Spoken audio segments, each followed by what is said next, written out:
The main menu bar is located at the top of our 3D model.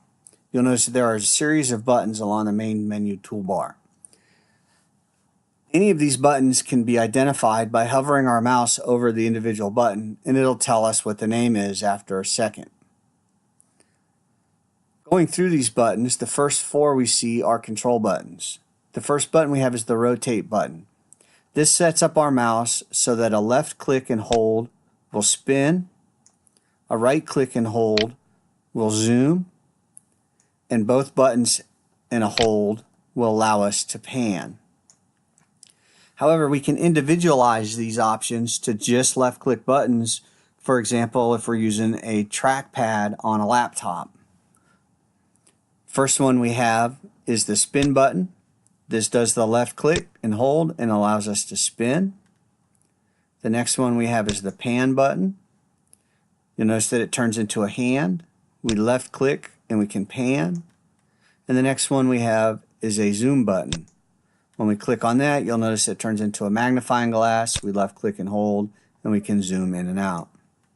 I recommend using the rotate button if your computer allows.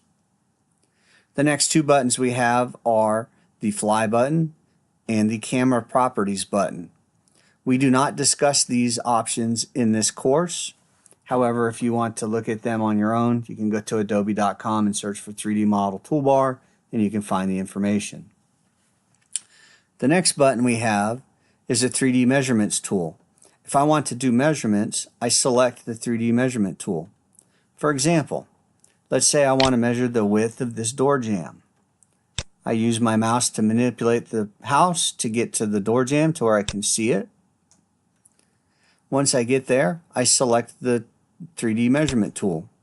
You'll notice that a new toolbar has shown up on the top.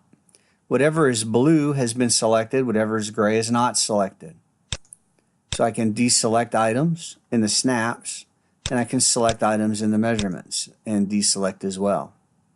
If I want to do the measurement of this door jamb, I need to set the correct settings. For this example, I'm going to select the first two in the snaps, and I'm going to select the first one in the measurements. You'll notice that those two are blue, these three are gray, this one is blue, these three are gray. Next, I hover wherever I want to start my measurement. You'll notice a red line snaps into place. I click the mouse once. I drag the mouse across to where I want to stop my measurement, and you'll see a next red line pops up. Click the mouse a second time. I can tell it where I want my measurement to stand so I can see it easily. Click the mouse a third time, and I've accomplished my measurement. To exit the measurement mode, all you need to do is go to the main menu bar and click the rotate button, and that will take you out of the 3D measurement.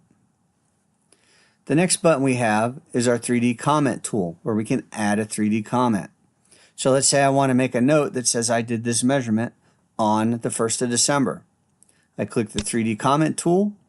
I place the mouse where I want my comment to start. I click one time. I drag the red box over. Click a second time. These are XYZ coordinates. We'll talk about those in a different lesson. But I want to keep them, so I'm going to click at the end of the string, and I'm going to start my comment. Recorded.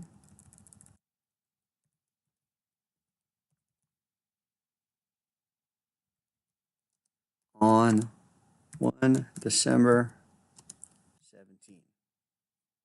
Once I have my comment typed in, I click OK, and you'll notice that my comment has appeared. The next button we have is our default view button. This resets our default view.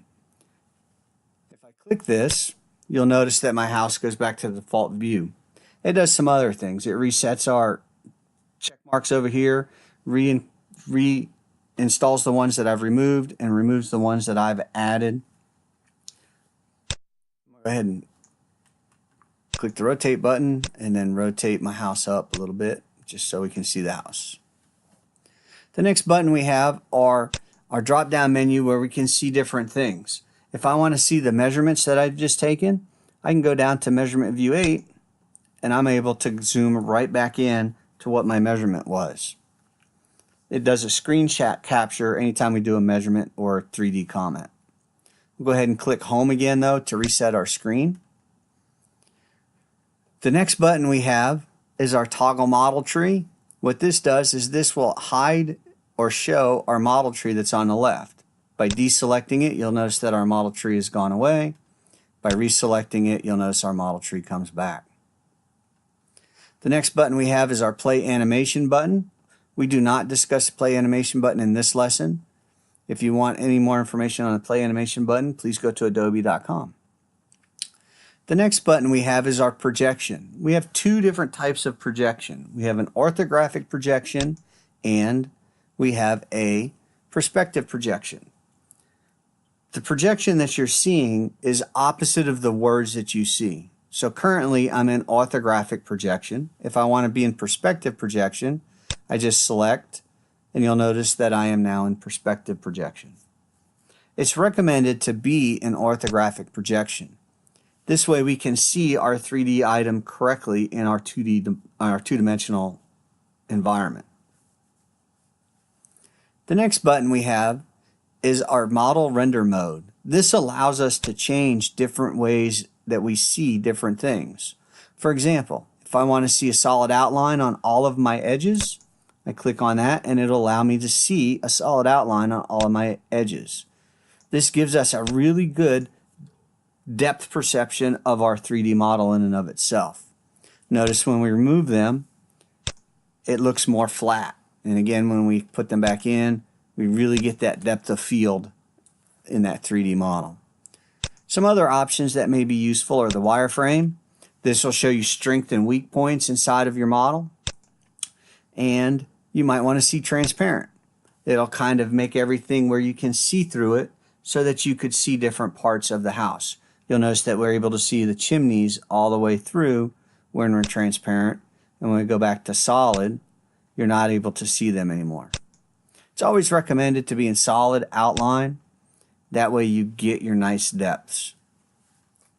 The next button we have is our Enable Extra Lighting button. When we click the down button for the Enable Extra Lighting, you'll see that we have different light options. You can change it to blue lights so you can see what it would look like under blue lights or under red lights. You can select primary light colors. You can select daylights.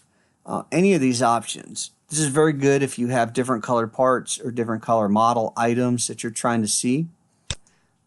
Recommended one would be CAD optimized lighting or headlamp, whichever one it defaults to. The next button we have is our background color button. Some models allow you to change the background color, some do not. You'll notice that this one does not allow us to change the background color. You'll just have to try with different models to see which one allows you to do that. I always recommend using a lighter one first. You'll notice that the PMI, the product manufacturing information, is always in black letters, and if you start off with a black background, you will not be able to see that information. And the final button we have is our toggle cross section. This is another button that we don't cover inside this course. If you want more information, you can go to the adobe.com website, search for 3D model toolbar, and you'll be able to find that information.